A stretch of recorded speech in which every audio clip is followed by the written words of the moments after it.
எல்லா மனைவியிடமும் ஏதாவது குறை இருக்கும். எல்லோரும் உயர்வாக தெரிந்தாலும் தன்னுடைய கணவன் உயர்வாக தெரிய மாட்டான். மஸ்ஜிது நபவியில பாடம் நடத்தக்கூடிய ஒரு பெரிய முஹத்தீஸ் மனைவி எப்ப பார்த்தாலும் அவங்களை மதிக்கிறதே இல்லை.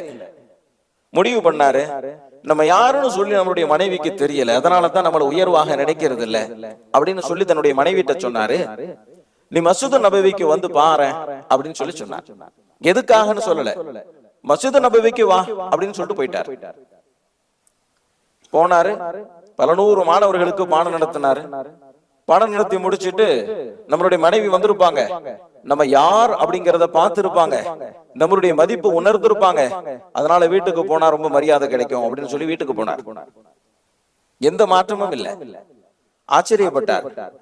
தன்னுடைய மனைவிட்ட கேட்டாரு, பள்ளிக்கு வந்தியா அப்படின்னு சொல்லி. வந்தனே, என்ன பார்த்த? நபி ஸல்லல்லாஹு அலைஹி வஸல்லம் அவர்கள் உறங்கி கொண்டிருக்கக்கூடிய அந்த ரவுலாவில் எல்லோரும் அமைதியாக இருக்க, நீங்க மட்டும் கத்திக்கிட்டே இருந்தீங்கன்னு சொன்னாங்க. அதோட தௌபா பண்ணிட்டார், மாத்த வாய்ப்பே இல்லை.